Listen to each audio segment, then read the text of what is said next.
Hey guys, and welcome to the video. A few weeks back I posted this image and I asked if you guys wanted a tutorial. With the majority of you voting yes, in this video I'm going to be teaching you some crazy techniques that you can utilize in your Warhammer painting to create some unique looking Grimdark Zombie Flesh. So it's no secret of mine that I am a huge Last of Us fan, and some of you keen-eyed viewers will probably even notice that my logo is inspired by the Last of Us font. And ever since I got back into the hobby just over a year ago, I've always wanted to paint something that was the Last of Us inspired, and what better to do this than paint up a clicker. Now I'm really sorry guys, but this miniature is not actually available to purchase. It's actually free. So yeah, any of you guys that have got 3D printers, then this is a free STL file, which I'll leave a link in the description below so that you can go over and grab it. And for people that have maybe not got a 3D printer but still want this, you know, there's plenty of people out there that and services that will 3D print you these models. However, still stay tuned to this video because she's going to be able to take a lot of the techniques and be able to apply them into your Warhammer painting, no matter which miniature it is that you're painting. And I will give a quick word of warning that this process is quite process heavy. However, you don't have to apply everything that I've done in this video. I'm literally just giving all these different techniques that you can use for zombie flesh, and you can pick and choose which ones of it that it is that you want to apply to your miniature. Also, I'm going to be hosting a competition in this video where you can win this exact piece that I've painted up, and also one for yourself, and you might want to paint it how I've done it or paint it up however you want. So if you want to find out how you can be in with a chance of winning this, then stay tuned to this video. So to start off with, we need to prime up our miniature, and for this I have used Colourforge's Trench Brown. Now I know these Colourforges are not available all over the world, but any sort of like darkish flesh tone colour will work perfectly for this as well. And you can, if you've got an airbrush, you can use something like Vallejo Israeli Sand. But any sort of like dark flesh tone colour is going to be a great basis for us to be able to build upon. And then what I'm going to do is get a lighter flesh tone colour, and again, this, you don't have to use the one I've used. I've used Flat Flesh by Tamiya, and I'm doing this in a zenithal motion from above. So some alternatives to this, if you've not got like all these colors, or you're not maybe got an airbrush, then you know you could use like rattle cans for this and use like the trench brown first, and then get something like wraith brown and spray it from above, and that is literally your basis of your flesh tone up and ready to go. But just work your way around the miniature and apply all this from a top down motion. After you've done that, we're going to go into a little bit of dry brushing, and for this I've used Flayed One Flesh by Citadel, and because this miniature's got so much detail going off around it, then I'm just literally going to dry brush all over it just to pick out all those sections on the actual miniature itself. But because we're painting up a clicker for the top where like the mushrooms burst through the face, I'm going to be using Pallid Witch Flesh for the top, just to create a little bit of difference, because when these mushrooms come through the head, they are a little bit of a different colour. But you know, for the flesh parts, if you're just painting up something that's flesh, you want to get Flayed One Flesh and just literally work your way around and just picking out and dry brushing all over and picking out those details. However, don't worry if it stands out a little bit too much, because we are going to be knocking this back a little bit later on in our process. Now this next technique that I want to talk about is probably one of the more crucial techniques that we need to learn and utilise when we're creating something like zombie flesh, or like some like nurgly sort of flesh. Now once we've got these base tones down, we're going to use a mix of contrast paints and Citadel washes, or inks as they might other be known by other companies, and we're going to use this to start to filter the skin into different areas, into modulate it into the colour that we want to use. So first off, especially for like the skin sections, I have got Basilicanum Grey, which is a contrast paint, and I'm firing this into the shadows and sections where I want the flesh to look a little bit more dead and as though that like pigment has started to run away from the skin. And the beauty of doing this method and using other inks, and again, you can utilize it and use whichever ones there is that you want, such as like Berserker Bloodshade, Caribou Crimson, Tagore Ragshade, and even use like some greens and blues in, you can even go like crazy and use purples. But this section is entirely up to you on where you want to place it. But for like this clicker part, obviously for the top where the mushrooms are, I've used like yellows and oranges, and then for like parts around where if you're going to be painting up a zombie, like he's got boils and like sores and stuff, you might start to use more of like the bloody warmer tones. Next up is a step that people often miss or even overlook, and that is putting veins into the skin. Now there are a couple of ways that we can do this, and that again is by using contrast paints or just normal paints, but I'd highly recommend using a mix of like blues, purples and even reds depending on like the scheme that you're trying to go for. And you want to get like a really thin brush and just literally, you know, there's a lot of brush control that goes into this, and luckily this miniature has got like a couple of guidelines to follow along. However, there's nothing wrong with adding a few more, because what we're going to do later is I'm going to show you some techniques that we can use to make these look like they are actually under the skin and sat underneath the surface, just to give it that more realistic look. But brush control is a must on this one, so take your time with it, and there's nothing wrong with just getting minimal amounts on your brush and just dragging it along, because you can touch them up a little bit later on. But just lightly applying these here and there across the miniature, and then later on when we get into the next steps, it'll really make this miniature come to life. I do highly recommend as well adding these either before or even during, like in between those filter stages that we've just spoke about, because you can apply the filters over the top of this, which will lean more into giving it that look of being underneath the skin. You can even use contrast paints like Grimdark Flesh, but again, it's just a case of getting all these like fleshy and zombie-ish colours and start to spray them through your airbrush and just create like this filtering effect, because they're translucent, and that work what we've done before with like the dry brushing and stuff, that's going to show through. But this is probably one of the more crucial steps that we're going to utilise throughout this video, and we are going to be coming back and forth to these, because that's the beauty of it. You can actually go back and forth with them, add a little bit more, and then like once we've done some washes and stuff with some enamels, then a bit later on we can reapply some more of this just to deepen and darken certain areas up.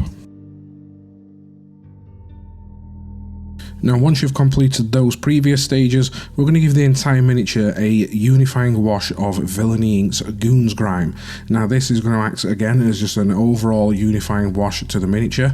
It's going to push it more into that grimdark look, but for these clickers, because the lore around these clickers is that these are humans that have been, you know, like festering and mutating away for years and years, so these guys are going to naturally have accumulated some dust deposits and grime all over their bodies.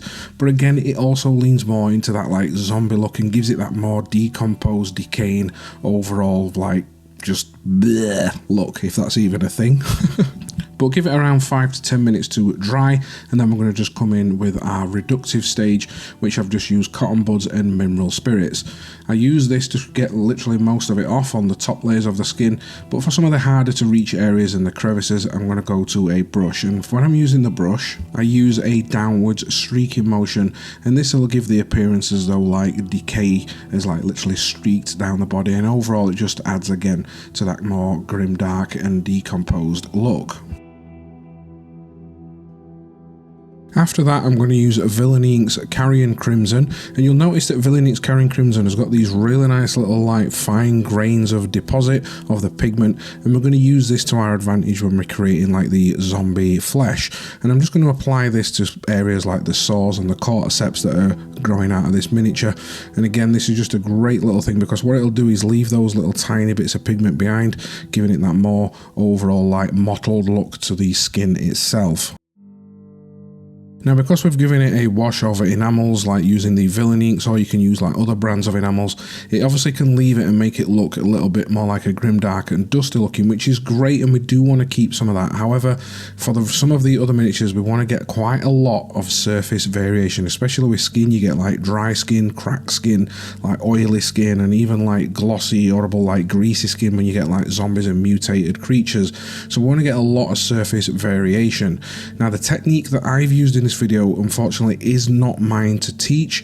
However, you can learn about this amazing glue technique, and again, this is not for the faint-hearted. This is such a powerful, amazing technique that you can use on your miniatures, and I would highly recommend, if you can, going over to the Grimdark Compendium and learning the glue technique, because obviously it literally, like, this is just a little bit of what it can do, but it can literally transform the way that you paint your Grimdark miniatures. However, don't worry, I am going to be giving you some alternatives. So for this, because later on we're going to be adding some more washes and we want to be able to remove them but keep that like glossy look and, you know, get like the surface variation from it. For this bit, in certain areas, I'd highly recommend varnishing or glossing certain areas, giving them a little bit of time to dry and using like maybe 2 or 3 coats of like satin varnish and gloss varnish in different areas, because you do want different areas, like some of the cordyceps parts you want to be more like dry and dusty, but areas like boils and wounds you want them to be more on the glossy side. But the reason we're going to be doing that is again to get that surface variation and also protect the paint for the stages that we're going to do next. And again, I'll just quickly remind you all that you don't have to do this stage by stage like I've done. I'm just giving you tools and bits of tips and advice that you can utilize on your miniatures to create some amazing, unique effects. So now that we've added our varnishes and stuff, what we're going to do is go back, because we know we've added those like enamels, and we want to filter it a little bit more and fetch that miniature back to life and make things, you know, get that. It's all about surface variation when you're creating something realistic such as this. And now the beauty of this is what we can do is I've gone back to my Carrion Crimson and I've started to spray it in areas like on the shoulders and around the boils, just to fetch it and deepen those areas a little bit more. And then once that is dry, I'm going to get some isopropyl alcohol, 99%, and we're going to very gently start to remove it. Now, because I've used the glue technique, I can be as aggressive as I want with this because it's not really going to affect anything underneath. But if you've used the varnish method, we want to be a little bit more careful when removing it with the alcohol, because the alcohol will remove acrylic paint. You don't want to press on too much with a cotton bud because you will start to burn through that varnish, but we have added that varnish as a protective layer. But what we're going to do throughout this miniature is, because on the next stage, just to fetch that skin back a little bit more to life, I've used this oil paint, which is the dust, and I've just given it all a little dry brush over just to pick out some more of those details and fetch that skin back to life. And obviously when it goes on, it looks a bit harsh at first, but just get a normal brush, just a clean dry brush, and just start to swoosh it about, because oils take a little bit of time to dry, that you can start to manipulate it a little bit and make sure that, you know, like it's all nice and feathered and smoothed in. But if you do get any areas that are a little bit too much, you can always remove these with mineral spirits. But again, over this we can apply some more varnishes and add further layers of like veins and further layers of the filtering, and what that'll do, it'll just create layer upon layer upon layer of realistic skin, as though that skin again is going back more to the zombie look and really decompose. But trust me when I say, you know, you can paint miniatures normally, but when you do something like these effects, it really does push this miniature into something looking more realistic. So I'd really highly recommend exploring these techniques. Again, if you don't want to use the glue technique, you can just add those varnishes. Now the final thing to do to this miniature is obviously add some blood effects around the mouth. Now we can't get through painting a clicker because these guys are a little bit bitey, but yeah, we can't get through this without painting some blood for that. But first of all, we need to paint those teeth, and for that I've just used a really simple painting process of Shanty Bone and then given them a wash with Agrax Earthshade. Now for the blood, obviously I want to make it look like this clicker has bit people and eaten people previously, and then also add some fresh blood on top. So for like the old blood, what we're going to do is get blood for the blood god and mix in a little bit of the contrast paint Garagax Sewer to darken it a little bit, and then I'm just going to get that loaded on my brush and just get my airbrush and just flick and spray it and speckle it all over his mouth and down towards the chest. And again, if you want to get like your brush and add some like streaks to this, you can do that. I know I won't go in and paint lines, I think they can look a little bit more unrealistic. And then once that's dry, over the top of it, just get your standard blood for the blood god. And again, we're going to use our airbrush to apply this, like flicking it onto our brush and spraying our brush so that it flicks onto the miniature. And again, for those streaks, I just literally whack my brush straight down in like a downwards motion and just be as random as I possibly can with it. And then after that, because the paint's going to still be a little bit wet for a short amount of time, what I'm going to do is just get my cotton bud, and again, I'm just going to wick away certain areas like as I'm going to do like a reductive technique, but because it's still wet, I've got a tiny little bit of time that I can play with it and get some get a normal brush and some water just to make those streaks look a little bit more realistic. And again, one final thing that I always add in my videos is the wet effects, and no matter how much you add gloss varnish and certain other like varnishes, nothing really compares to the wet effects that I apply. Again, this is not available to everyone. I'll not be sharing it in this video. However, you can get access to this video by becoming a member and supporting this channel. You get instant access to that video to learn how to do the wet effects, and in my eyes it's a superior method to really make everything stand out. And again, when you're painting something like this, to get those wet like boils and little drips coming from like the back of his head and stuff, it just adds that one extra layer of realism to the miniature. And that brings us to the end of this tutorial. So just before you jump off, I just want to talk about a couple more different things.